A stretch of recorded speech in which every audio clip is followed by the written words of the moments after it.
Okay, Hare Krishna, dear devotees, and with Pranam, we are reading Srimad Bhagvatam, first canto, 15th chapter. I'll just say Bhagavatam prayers very quick. Om Namo Bhagavate Vasudevaya. Om Namo Bhagavate Vasudevaya. Om Bhagavate Vasudevaya. Om Namo Bhagavate Vasudevaya. Om Namo Bhagavate Vasudevaya. Om Namo Bhagavate Vasudevaya. नारायणं नमस्कृत्य नरं चैव नरोत्तमं देवीं सरस्वतीं व्यासं ततो जयमुदीरयेत् नष्टप्रायेष्व भद्रेषु नित्यं भागवतसेवया भगवती उत्तमा श्लोके भक्तिर्भवति नैष्टिकी कृष्णाय वासुदेवाय देवकीनन्दनाय च नन्दगोपाकुमाराय गोविन्दाय नमो नमः Hare Krishna, Krishna Krishna, Hare Hare, Hare Rama, Rama Rama, Hare Hare. Hare Bol. Okay, so we were reading 15th chapter, I think verse 4, or is it 4 or 5? Let's see. Yeah, I think we read third, fifth, actually we read fifth also. Okay, so we have to read sixth. Okay, anyone wants to read this one? I can try, Mataji. Yes, ma'am. Yasya kshana viyogena Yasya kshana viyogena loko ya apriya darshana loko hi apriyadarshana uktena rahito hyasa uktena rahito hi asha mritaka te yatha. mritaka procyate yatha. Translation and purport by Srila Prabhupada. Prabhupada ki jai. I have just lost him whose separation for a moment would render all the universe unfavorable and void, like bodies without life. Purport. Factually, for a living being, there is no one dearer than the Lord. The Lord expands himself by innumerable parts and parcels as Swamsa and Vivimsa.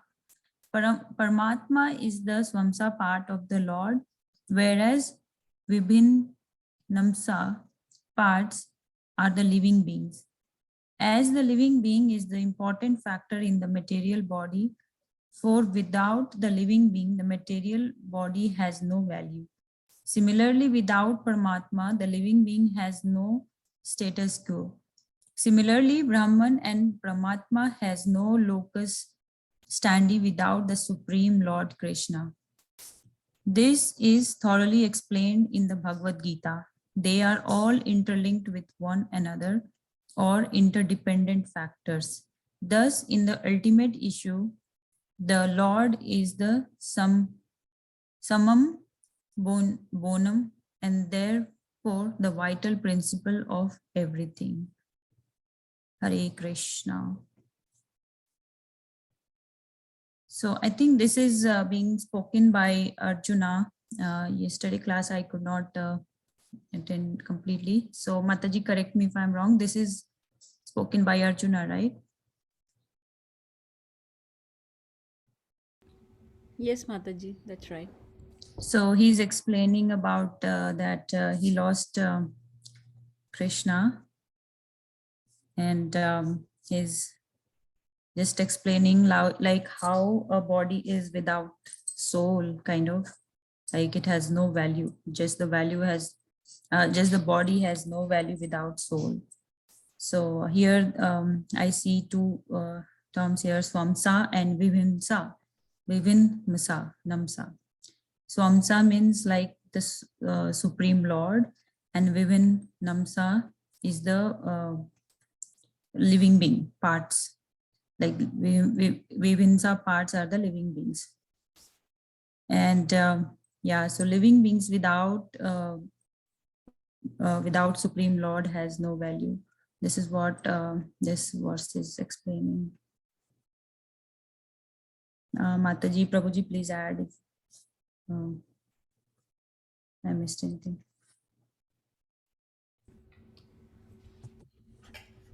Hare Krishna. Thank you, Mataji. Yes.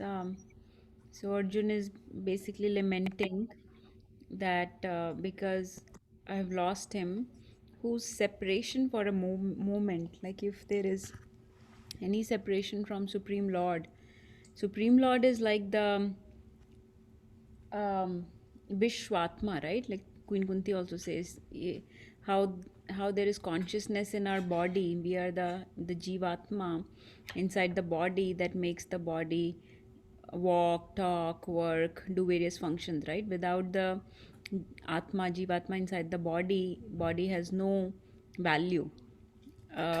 Body without life, like here Arjun is saying, body without life. So body without life or without atma, without consciousness is a dead body. So similarly, if a supreme lord is absent from this universe or any universe, then that makes that universe unfavorable and void. So this is we now this is he's speaking a little bit, more poetically here, because Krishna is never absent, even though to his sight he has um, disappeared, but Krishna is always there. His revealed pastimes are now going on somewhere else at other planets, or but they are just disappeared from his sight. So the manifested pastimes have disappeared, but Krishna is always there. But he's speaking in this grief of separation, that if Krishna is absent from a universe, then it will become unfavorable and void, just like a body will become dead without life in it or without Atma in it. So that's the comparison he's giving. And in purport, Prabhupada is explaining more about uh, various Jivatma or Jiva Tattva, Vishnu Tattva, and he's calling them Swamsha or Vibhinamsha. These are various expansions of Krishna. They're all part of Lord, they're all expansions of Lord. For example, Paramatma is the Swamsha part of Lord, right? Paramatma is also expansion of Lord, right? From Shirodakshay Vishnu, Paramatma is expanded. So, in this way, there are so many Swamsha expansions of Lord, which are Vishnu Tattva or direct expansions of Supreme Lord. But then there are the Jivatmas, which are Vibhinamsha, which are very small, infinitesimal uh, uh, Vibhu, Vibhu Atma, or not Vibhu Atma, sorry, Anu Atma, which is very small. So that is Vibhinamsha, which is separated parts and parcels of Krishna, and they are the Jeev Tattvas. So that Jeev Tattva, that Jivatma, is important in the material body. Prabhupada is describing here. It is important in the material body, otherwise body is dead. The material body has no value without the Jivatma. Similarly, um, and at the same time, we also need Paramatma. Otherwise, the living being has no standing of its own. And Prabhupada is using this term, no locus standi, without the Supreme Lord Krishna. Meaning, even Brahman or Paramatma, which are aspects of Krishna, cannot stand without Supreme Lord. Like without the Sun himself, there cannot be any effulgence. So there is no Brahman, there is no expansions like Paramatma or other expansions, not possible. They do not have any standing of their own without Supreme Lord Krishna, because he is the source of everything. So he's the everything is dependent on Krishna. They're all interlinked with one another, he's saying. So Jivatma is necessary for the body, and Paramatma is necessary for the Jivatma, and Krishna is necessary for the Paramatma. So it's like a they're all interdependent on one another, but only person that is completely independent, Swarat, is Krishna himself. He is the summum bonum, meaning he is the essence of everything. He is the summary, is the conclusion of everything. He's the basis of everything. Without him, there can nothing else can stand. So he's the vital principle of everything. So in so many different ways, Prabhupada has uh, proven here that he's the consciousness of this universe, of this body, of everything. He's the source. He's the aham sarvasya prabhuvo, like Krishna says. So, um, and Prabhupada is mentioning that it is all explained in Bhagavad Gita very nicely, that everything comes from Krishna. Mam evam amsho jiva loke, Krishna says, that everything is my ansh, my part and parcel. So when Arjun sees that Krishna has disappeared, he's feeling separation, and he's saying that everything has become void, just like a body without life, like the body has lost its spirit, soul, or the consciousness. That's all I wanted to share. Please, everybody add and correct.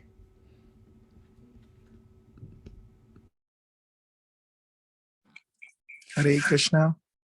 Yeah, I was just also reminded of 18.61, where it says, Ishvara Sarva Bhutanam Hridesha Arjun Tishtati Brahman Sarva Bhutani Yantra Rudani Maya. So just like, there's a machine, and in that machine, there is somebody sitting who's operating the machine.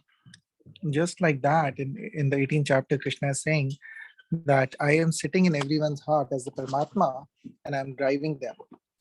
So, Brahman Sarva Bhutani Yantra Rudani Maya. Just like that, I'm driving everybody. Just like a person sitting inside, let's say a crane, and you can see the crane moving, but it's happening because that person is sitting inside it. So just like that, Krishna as Paramatma is sitting inside us and is moving all of us. So that that's what I was reminded of as when we were having this discussion. Hare Krishna.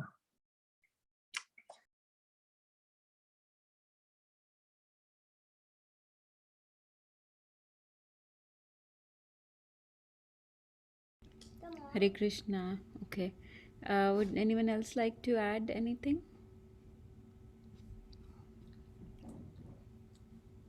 Okay, let's go to the next one.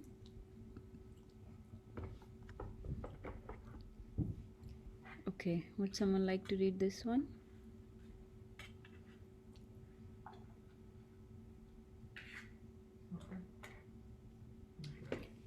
Okay, I can try this one. 1.15.7. Yat samshrayadrupadageham upagatanam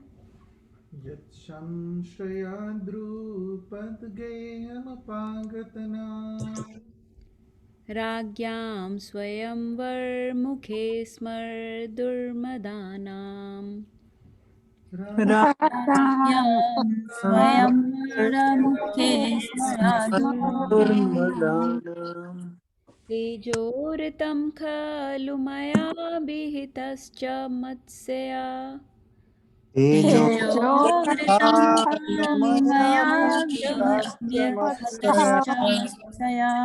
सज्जीकृतेन्दानुषाधिगता च Krishna Krishna.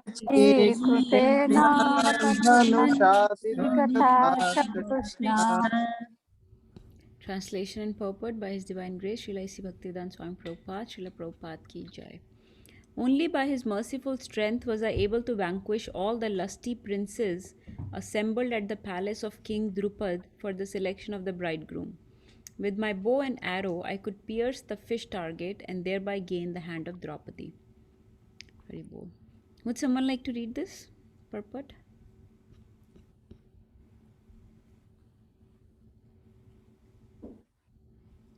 Hare Krishna, I can read, Mataji. Draupadi was the most beautiful daughter of King Drupad. And when she was a young girl, almost all the princes desired her hand. But Drupad Maharaj decided to hand over his daughter to Arjun only, and therefore contrived a peculiar way. There was a fish hanging in the inner roof of the house under the protection of a wheel. The condition was that out of the princely order, one must be able to pierce the fish's eyes through the veil of protection, and no one would be allowed to look up at the target. On the ground, there was a water pot in which the target and the wheel were reflected, and one had to fix his aim towards the target by looking at the trembling water in the pot. Maharaj Drupad well knew that only Arjun or alternatively Karan could successfully carry out the plan, but still he wanted to hand his daughter to Arjun. And in the assembly of the princely order, when Drishtadyumna, the brother of Draupadi, introduced all the princes to his grown-up sister, Karna was also present in the game. But Draupadi tactfully avoided Karna as the rival of Arjun, and she expressed her desires through her brother Drishtadyumna that she was unable to accept anyone who is less than a Kshatriya. The Vaishyas and the Shudras are less important than the Kshatriyas. Karna was known as the son of a carpenter, a Shudra. So Draupadi avoided Karna by this plea. When Arjuna, in the dress of poor Brahman, pierced the difficult target, everyone was astonished, and all of them, especially Karna, offered a stiff fight to Arjun. But as usual, by the grace of Lord Krishna, he was able to emerge very successful in the princely fight, and thus gain the valuable hand of Krishna or Draupadi. Arjun was lamentingly remembering the incident in the absence of Lord, by whose strength only he was so powerful. So, reading the translation again, only by his merciful strength was I able to vanquish all the lusty princes assembled at the place of King Drupad for the selection of the bridegroom. With my bow and arrow, I could pierce the fish target and thereby gain the hand of Draupadi. So these are very nice shlokas where Arjuna is remembering different pastimes of Krishna, and these are very touching shlokas. How Krishna is being remembered by Arjun. So it is very crystal clear here. Whatever happened, Prabhupada is sharing, and here Prabhupada is using the word Krishna for Draupadi also. So Krishna word is there for obviously Krishna, but also Krishna is one name of Draupadi also, and one name of Arjun also, Krishna. And all three of them, their complexion was a little darker. Krishna we know, but also Arjun and Draupadi also had that. So if devotees would like to share anything, they can share. Otherwise, it's very interesting to read as many of these shlokas as we can today.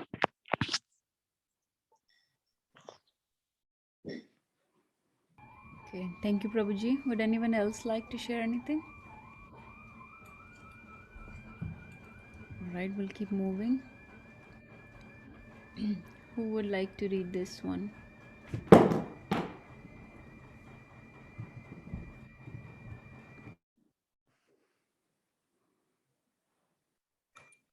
Hare Krishna, I can try.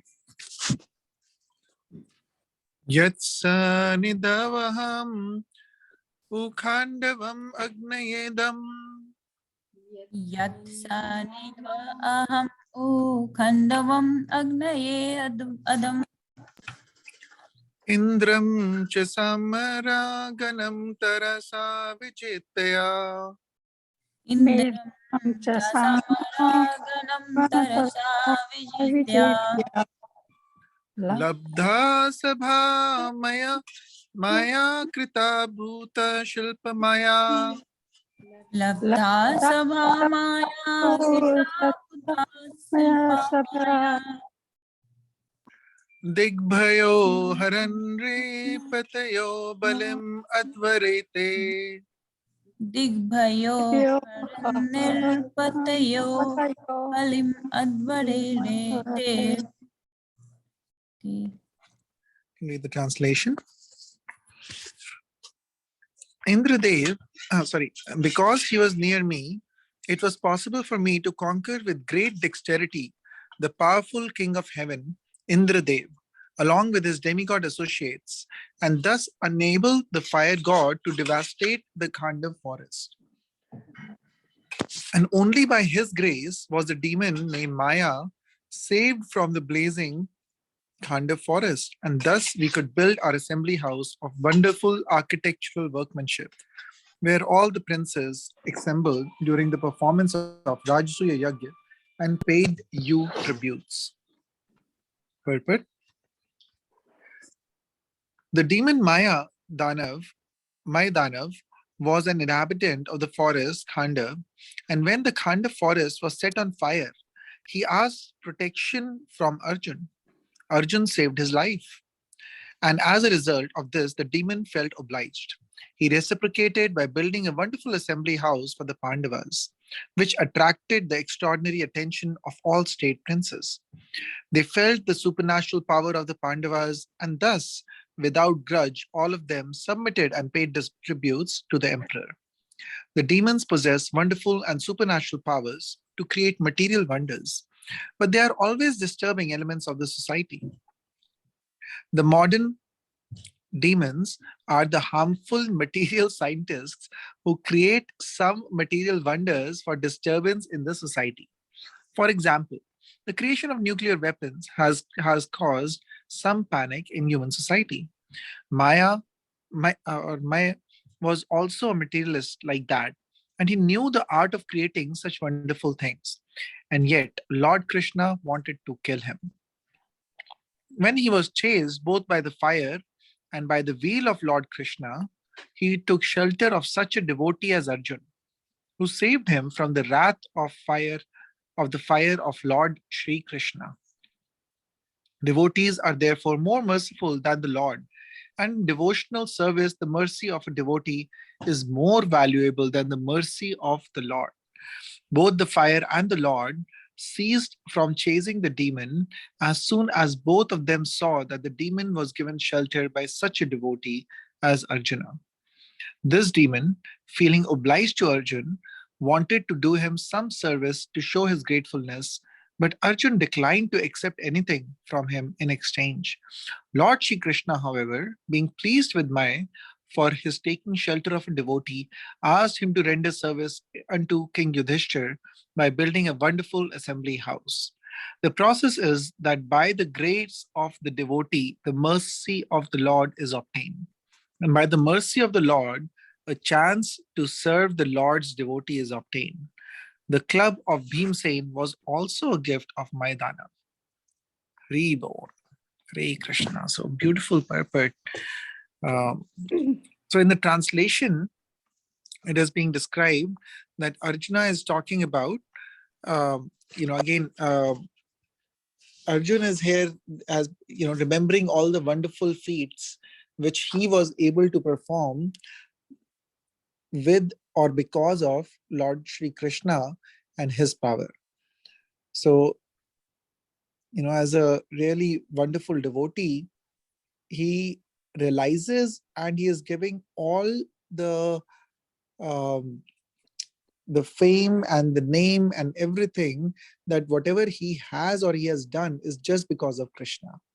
So just like that, the real senior devotees or the real realized souls realize that Krishna says, "I'm the ability in man." So they realize this and they do not get puffed up with ego when somebody is praising them. And the same way, if they do not get if actually they do not get any, if they do some mistake, they think it is because of my incompetence that I was not able to do justice or do the right thing, and that's why I'm getting infamy, or because of my bad karmas I'm getting this negative publicity. But if they get any positive publicity or or fame, then they actually give it to Krishna, that it is only because of the grace of Krishna that they are able to do this, which is true, as well as it is actually the place of the attitude of service by a devotee, where the devotee realizes that everything that he is able to perform was because of the Lord himself. So similarly, here Arjuna is remembering one such pastime where they along with the Lord Krishna, they were given this job to. Agni Dev came and said that I'm not doing well, and whenever I need to eat this forest of the Khandavan, and the Khandavan, there was um, serpent Takshak, the king of serpents, and that serpent had the protection of Indradev. So because um, that serpent Takshak, who used to live in the Khandavan, had the protection of Indradev, nobody was, Agnidev was not able to devour the forest of Khandavan, and a lot of demons and demoniac people, demoniac, uh, um they were living there. So when Arjun and the Pandavas had gone to Indraprastha initially, then there was it was not a land that was very beautiful, or it was not very good for agriculture or anything. So they when they went there, it was actually a part of Hastinapur that was felt to be not a part of, basically the kingdom of the Kuru Ranch. It was a part that was pretty much not fit for living. It, but by the grace of Lord Krishna, and by the Pandavas decided that they are going to make it livable for people, and that was the Leela. And this Takshak used to live there, who was a king of the serpents, and a lot of serpents used to live there, and this Khandav one was there. So Agnidev came to Arjun and Krishna to ask for that, can I eat this forest, devour this forest with fire? But Indradev has the protection, is protecting this. So because Indradev is protecting, they could normally Agnidev would not be able to do so, but with the um, help of Arjuna and Krishna, Arjun was able to, with his arrows, create a almost a barrier, umbrella kind of barrier, so that Indradev, even though tried to um, pour water and save the forest, it was not able to do so. So that was another time when Lord Indra was kind of almost defeated by Arjun, and that is what is being said, that only because of Lord Krishna Arjun was able to do that. That even with the protection of Lord Indra, Agnidev was able to devour the forest of Khandavan. And that is how, and after that, Agnidev was very happy, and that's when Agnidev promises the chariot of during the fight. That's the chariot that is used by Arjuna in the Mahabharat fight in the end. So that chariot is given by Agnidev after this pastime. So in the purport, Prabhupada actually mentioned a lot of wonderful points here. And the other point that is mentioned is about the Maidana, who also used to live over there inside that Khandavan forest. And the Maidana was actually going to be killed because of the fire. And even Krishna, I did not know this, but here it is said that Krishna had also his Sudarshan, or his chakra, was also behind Maidana to kill him. But he took the shelter of Arjun, and Arjun gave him shelter. And seeing this, because he took the shelter of the devotee of the Lord, even Lord got pacified. So that is a very good teaching for us, that if we want the mercy of the Lord, we need to take the shelter of the devotees. And if we get the shelter of the devotees, then what would happen?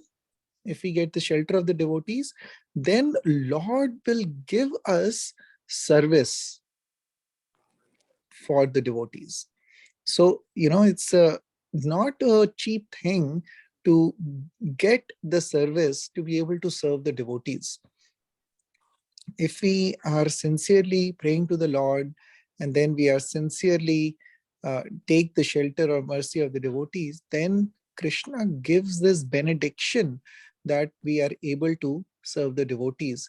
Just like Mayadanav, when Mayadana wanted to give something in return to Arjuna, so Arjuna did not want anything for himself. It's not that he said, okay, I have saved you, now you give me this, or he saved for any ulterior motive.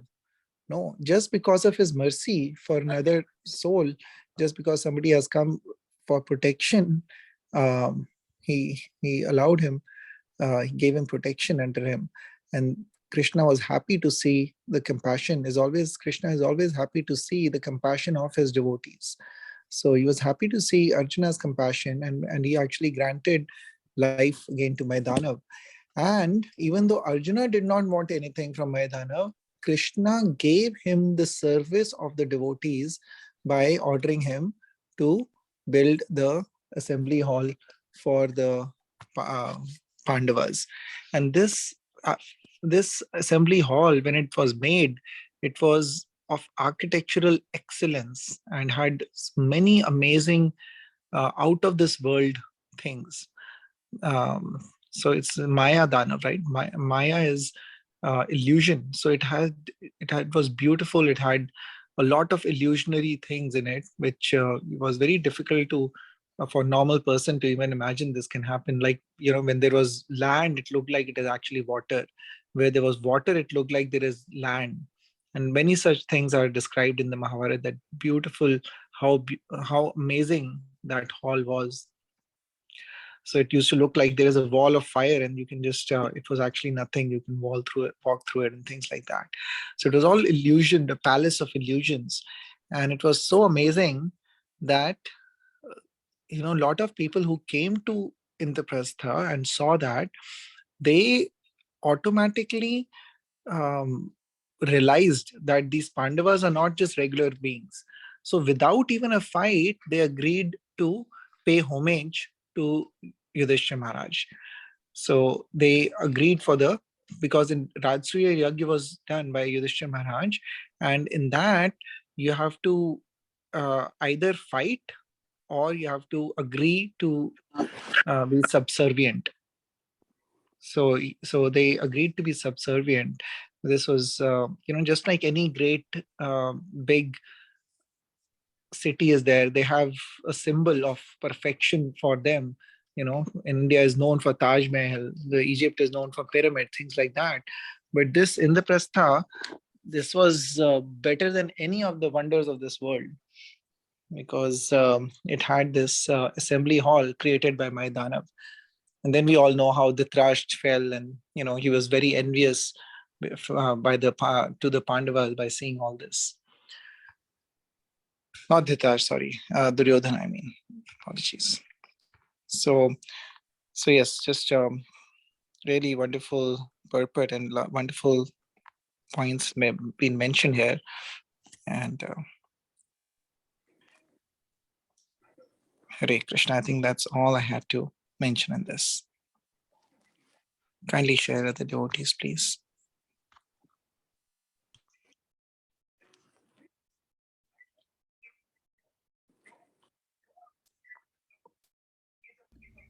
Hare Krishna. Thank you, Nirbhay Prabhu. You shared the whole story of Khandav 1 and the fire and Agni Dev. It's very nice. Yes, anybody else wants to add? Thank you, Nirbhay Prabhu, for sharing. Prabhuji, please share if anything.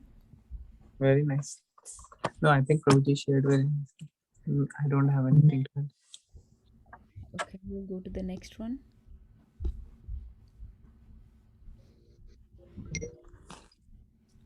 Okay, who wants to do this one? Hare Krishna. Mataji, can I read?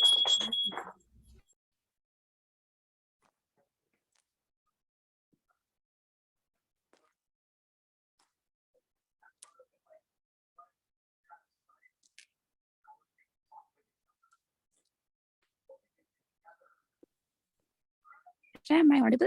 Can I read? Yes, Mataji, please. Okay. Thank you, Mataji.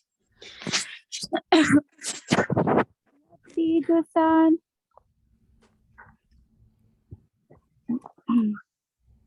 Yat तेजसा नृपशिरो निगृमाहन् मखार्थम् यत्तेजसा शिरो निग्रम् अहं मकरार्थम् आर्योनुजस्तवकजायुतसत्त्ववीर्या आर्योनुजस्तवगजयुतसत्त्ववीर्या तेनाहृता प्रमदनातमखाय भूपा तेनागता प्रमदनातमखाय भूपा यन्मोचितास्तदनयन् बलिमध्वरेते यन्मोचितस्तद अनयन् बलिम् अध्वरेते.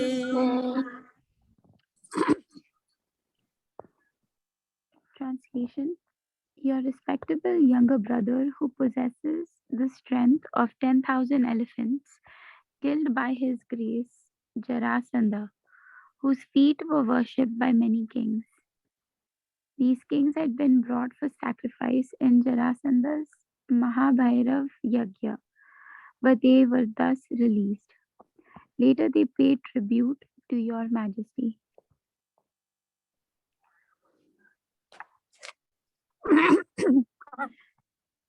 Jarasandha was a very powerful king of Magad, and the history of his birth and activities is also very interesting. His father, King Brihadrath, was also a very prosperous and powerful king of Magad, but he had no son, although he married two daughters of the king of Kashi. Being disappointed in not getting a son from either of the two queens, the king, along with his wives, left home to live in the forest for austerities. But in the forest, he was benedicted by one great rishi to have a son, and he gave him one mango to be eaten by the queens. The queens did so and were very soon pregnant. The king was very happy to see the queens bearing children, but when the ripe time approached, the queens delivered one child in two parts, one from each of the queen's wombs. The two parts were thrown in the forest where a great she demon used to live, and she was glad to have some delicate flesh and blood from the newly born child. Out of curiosity, she joined the two parts, and the child became complete and regained life. The she demon was known as Jara, and being compassionate on the childless king, what was his name? Brihadrath. On the childless king, she went to the king and presented him with the nice child. The king was very pleased with the she demon and wanted to reward her according to her desire. The she demon expressed her desire that the child be named after her, and thus the child was surnamed Jarasandh, or one who was joined by Jara the she demon. In fact, this Jarasandh was born as one of the parts and parcels of the demon Viprachitti. The saint by whose benedictions the queens bore the child was called Chandrakoshika, who foretold of the child before his father Brihadrath. Since Jarasandh possessed demoniac qualities from birth, naturally he became a great devotee of Lord Shiva, the lord of all ghostly and demoniac men. Ravan was a great devotee of Shiva, and so also Jarasandh.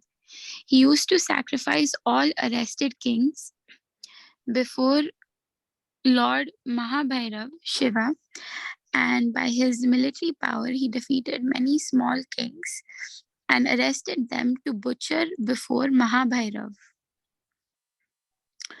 There are many devotees of Lord Mahabhairav or Kala Bhairav in the province of Bihar, formerly called Magad. Jarasandh was a relative of Kamsa, the maternal uncle of Krishna, And therefore, after Kamsa's death, King Jarasandha became a great enemy of Krishna. And there were many fights between Jarasandha and Krishna. Lord Krishna wanted to kill him, but he also wanted that those who served as military men for Jarasandha might not be killed. Lord Krishna wanted to kill him, but he also wanted that those who served as military men for Jarasandha might not be killed. Therefore, a plan was adopted to kill him. Krishna, Bhima, and Arjuna together went to Jarasandha in the dress of poor Brahmanas and begged charity from King Jarasandha. Jarasandha never refused charity to any Brahmana, and he performed many sacrifices also. Yet he was not on a par with devotional service. Lord Krishna, Bhima, and Arjuna asked Jarasandha for the facility of fighting him, and it was settled that Jarasandha would fight with Bhima only.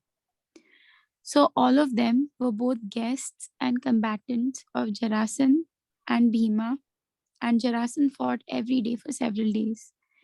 Bhima became disappointed, but Krishna gave him hints about Jarasandha's being joined together as an infant. And thus Bhima dissected him again and so killed him. All the kings who were detained in the concentration camp to be killed before Mahabhairav were thus released by Bhima. Feeling thus obliged to the Pandavas, they paid tribute to King Yudhishthir.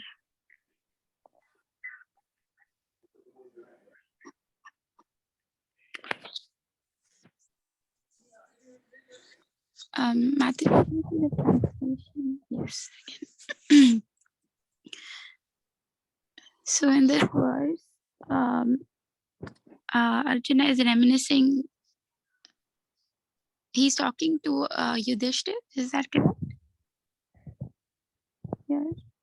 Yes, Mataji. So he's reminiscing this past time in which Bhima, who's described as the one who has the strength of 10,000 elephants, killed by his grace, by Krishna's grace, Jarasandha, because Krishna was the one who hinted to Bhima that of of his birth, the way he was born, whose feet were worshipped by many kings. So Jarasandha's feet were worshipped by many kings. These kings had been brought for sacrifice in Jarasandha's Mahabhairav Yagya. So Prabhupada has nicely, elaborately explained to us what this Mahabhairav Yagya is. Basically, these kings were, brought to sacrifice in front of Lord Shiva, but they were thus released. And later they paid tribute to Your Majesty, that is to to Yudhishthir Maharaj. Actually, this purport is quite self-explanatory, but I was just reminded that Jarasandha is one of the the three births that Jay and Vijay took. So eternally, Jarasandha is also a devotee of Krishna. But how Krishna engages his own devotees, they were cursed by the four Kumaras while they were entering the Vaikuntha planet. So so it's a nice reminder of how Krishna is engaging even his own devotee, such as Jay and Vijay, in such pastimes, so that hold on.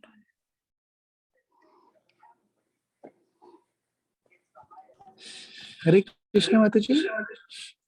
Mataji, Jarasangh wasn't it Shishupal and Dantavakra? Yes, Prabhuji, you're right. Correct. Sorry. My bad. You're very correct. So, sorry, my bad. So yeah, nothing much apart from that to share. Hari bol.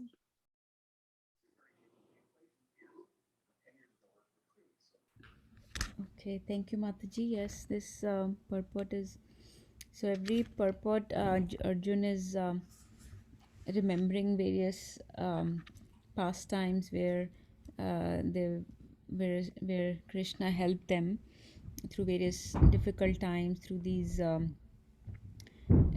envious people like Jarasandh and uh, so many other pastimes he's remembering now. So we still have a few minutes. Let's see how big the next one is. This is a small one. Would someone like to read this one?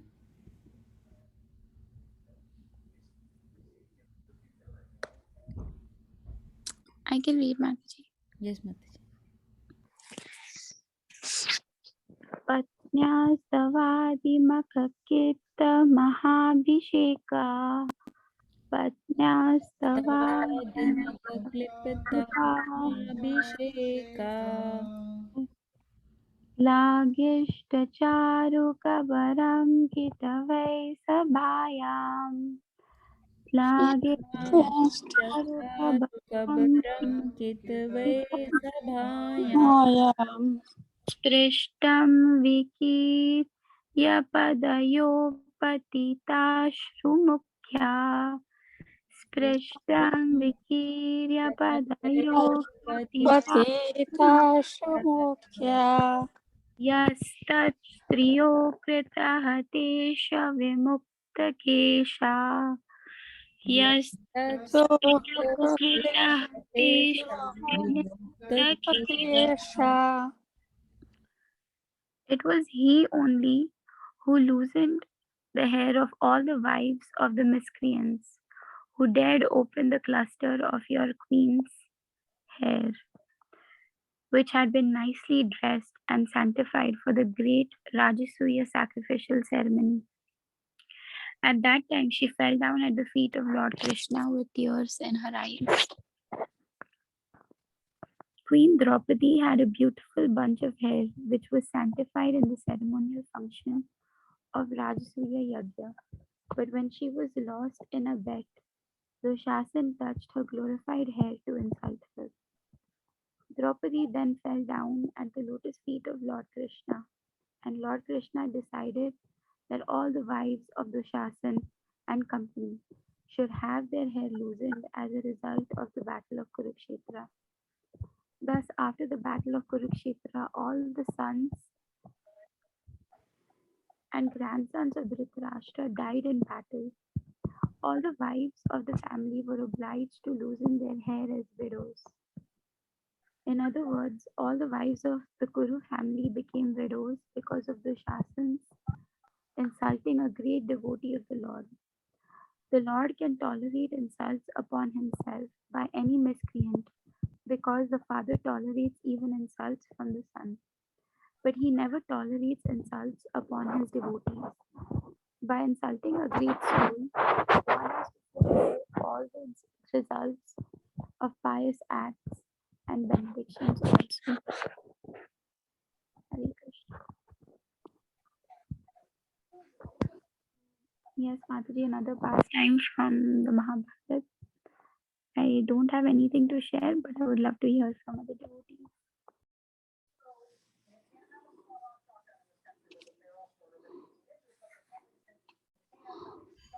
Yes, Mataji, it is self-explanatory, I think. Prabhupada is just reinforcing that if somebody offenses a Vaishnava or a devotee, what happens to those people? So the Shasan insulted Mother Draupadi by um, touching her hair, and he pulled her to the ceremony by dragging her with her hair, and that was a great offense to a devotee of the Lord, and so Lord cannot tolerate that, and so in return, all the wives of all the Kauravas, including the Shasan, became widowed and loosened their hair. I think they had to keep their hair open after they become widows or so. So in this way, the great insult to Mother Draupadi was avenged in this way. So tells us how even if how we should not even insult a devotee with our mind, forget about physical violence or with words, but not even mentally offend.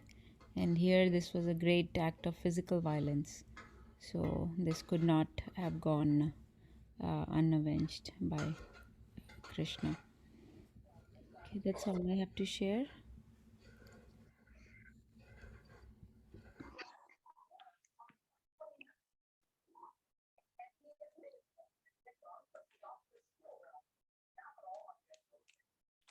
Okay, if not, shall we finish for today?